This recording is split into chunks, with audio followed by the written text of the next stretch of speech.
जो लोग मुक्ति की चाह रखते हैं उनके लिए ये आयाम, जिसे हम महाकाल कहते हैं, सबसे ज्यादा महत्वपूर्ण हो जाता है। महाकाल मंदिर ये आपको अस्तित्व की जड़ों से हिला देगा।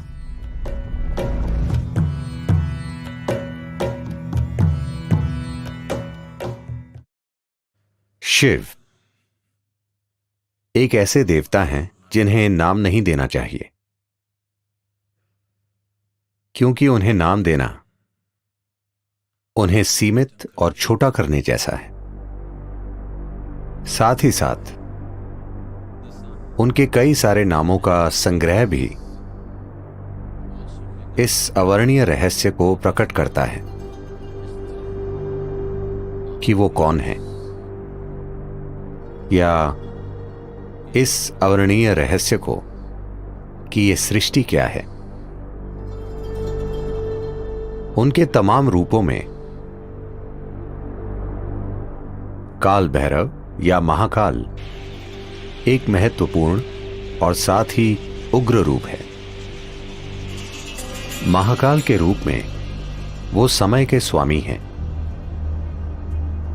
काल भैरव के रूप में वो समय के विनाशक हैं। Kala means time. काल का अर्थ है समय।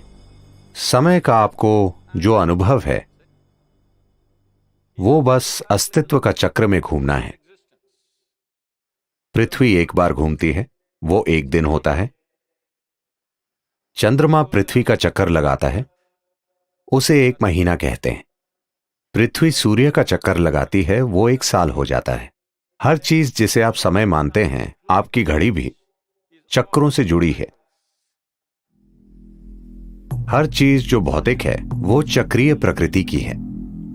अणु से लेकर ब्रह्मांड तक हर चीज जो भौतिक है वो स्वाभाविक रूप से चक्रीय प्रकृति की है, और अपने भौतिक अस्तित्व के कारण और आप जो हैं उसकी भौतिक प्रकृति के साथ आपके जुड़ाव के कारण आपको समय का बोध है। अब आप यहां बैठे हैं क्योंकि आपके पास एक शरीर है, इसलिए वो समय का हिसाब रख रहा है। जब आप जीवन की चक्रीय गति से मुक्त हो जाते हैं तो हम कहते हैं कि आपने मुक्ति पा ली है या मोक्ष पा लिया। तो जो लोग मुक्ति की चाह रखते हैं, जो लोग मोक्ष प्राप्त करना चाहते हैं, उनके लिए ये आयाम, जिसे हम महाकाल कहते हैं, सबसे ज्यादा महत्वपूर्ण हो जाता है।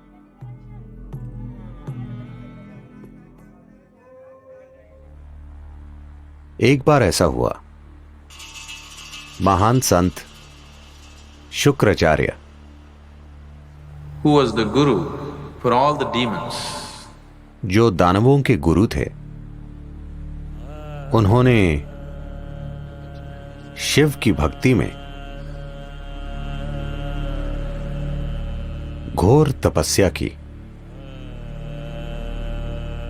और शिव को प्रकट होना पड़ा। जब वे प्रकट हुए तो शुक्राचार्य ने अमर होने का वरदान मांगा। फिर शिव बोले, यह संभव नहीं है। जो भी जन्म लेता है उसे मरना पड़ता है, कुछ और मांगो। फिर शुक्राचार्य ने कहा, मुझे कायाकल्प की शक्ति दीजिए, जिससे मैं किसी भी तरह के घाव, किसी भी तरह की बीमारी को ठीक कर सकूं। मुझे ऐसी शक्ति दीजिए। शिव, जो परम उपचारक हैं, सभी जड़ी बूटियों और औषधियों के स्वामी होने के नाते, शुक्राचार्य को संजीवनी मंत्र दिया। वो मंत्र जो लोगों की किसी भी प्रकार की बीमारी या किसी भी तरह के घाव या चोट को ठीक कर सकता था। जब शुक्राचार्य को यह संजीवनी मंत्र मिल गया तो दानव बहुत ही निडर हो गए और वे युद्ध के बाद युद्ध छेड़ने लगे। सभी दानव जो युद्ध में जख्मी हो जाते थे, किसी भी तरह के गंभीर घाव से, शुक्राचार्य उन्हें संजीवनी मंत्र से ठीक कर देते थे। तो इस वजह से दानवों की सेना एक भी आदमी खोए बिना लगातार लड़ सकती थी। देवता बहुत चिंतित हो गए और उन्हें लगा कि यह बहुत अन्यायपूर्ण युद्ध है, क्योंकि आप चाहे कितना भी लड़ लें, वे मरते ही नहीं, मगर हम मर जाते हैं। तो वे ब्रह्म के पास गए। ब्रह्म ने हस्तक्षेप किया और शिव से कहा, आपने शुक्राचार्य को इस तरह की शक्ति दी है, आपको उन्हें मारना होगा, नहीं तो दुनिया में पूरी तरह असंतुलन आ जाएगा। in the world. दानव देवताओं के खिलाफ अनुचित फायदे में हैं। फिर शिव बोले, उन्हें मारने की कोई जरूरत नहीं है, मैं उन्हें काबू में कर लूंगा। तो जब देवों और दानवों का युद्ध चल रहा था, शुक्राचार्य मंत्र पढ़ रहे थे और सभी दानवों की चोटों और घावों को ठीक कर रहे थे। तभी सीमा के पार से एक खतरनाक जीव, एक राक्षसी जिसका नाम कृतिका था, एक भयानक रूप में प्रकट हुई। वो शिव की एक गण थी। उसने आकर शुक्राचार्य को अपनी कोख में खींच लिया और वे वहां एक भ्रूण की तरह रहे और वे काबू में आ गए। फिर देवताओं और दानवों के बीच संतुलन कायम हो गया।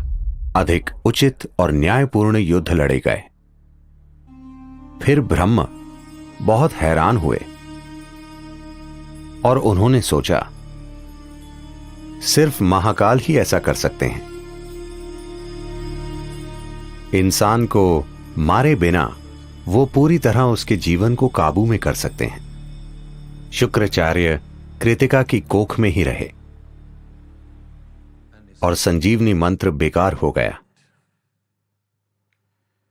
या दूसरे शब्दों में, महाकाल ने शुक्राचार्य के लिए समय को रोक दिया, जिससे वो आगे नहीं बढ़ सके।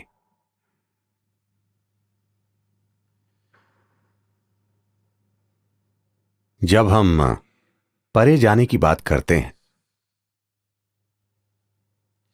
जब हम आध्यात्मिकता, योग की बात करते हैं, हम देखते हैं कि किस तरह समय और स्थान की सीमाओं से परे जा सकें, क्योंकि समय और स्थान अस्तित्व की भौतिकता से जुड़े हैं। एक बार आप आध्यात्मिक होने की चाह करते हैं, उसका यह अर्थ है कि आप भौतिक से अधिक कुछ होने की चाह कर रहे हैं। एक बार आप भौतिक से कुछ अधिक हो जाते हैं, That means you are aspiring to be beyond.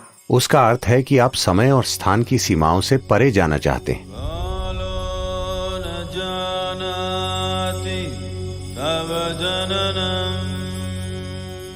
Mahakal मंदिर में जिस लिंग की प्राण प्रतिष्ठा की गई है, उसकी प्रकृति बेहद असाधारण है।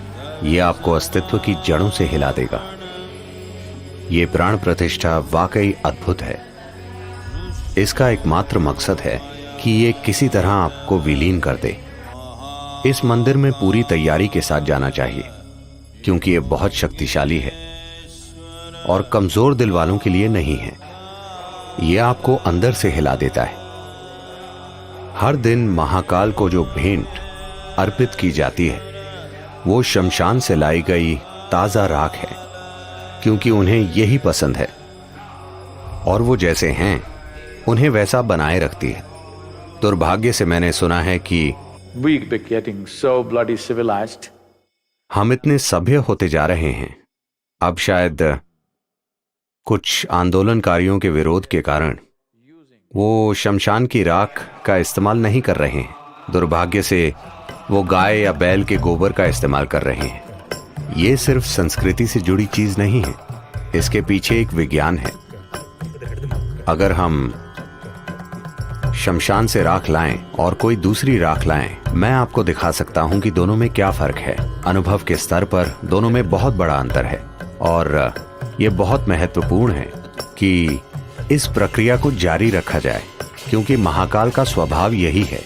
इस महाकाल रूप की मौजूदगी ही ऐसी है कि आपके वहां जाने पर सब कुछ विलीन हो जाता है, सब कुछ जलकर राख हो जाता है। इसका अर्थ है कि आप भौतिक से मुक्त हो जाते हैं। यह आपको परम मुक्ति की ओर ले जाता है। अगर आप इसे कोमलता से करना चाहते हैं तो हमारे पास यहां सब कुछ है। अगर आप उसे जबरदस्त तरीके से करना चाहते हैं, अगर आप वाकई जोर का धक्का चाहते हैं और आप कमजोर दिल वाले नहीं हैं, तो महाकाल मंदिर एक अद्भुत प्रक्रिया है।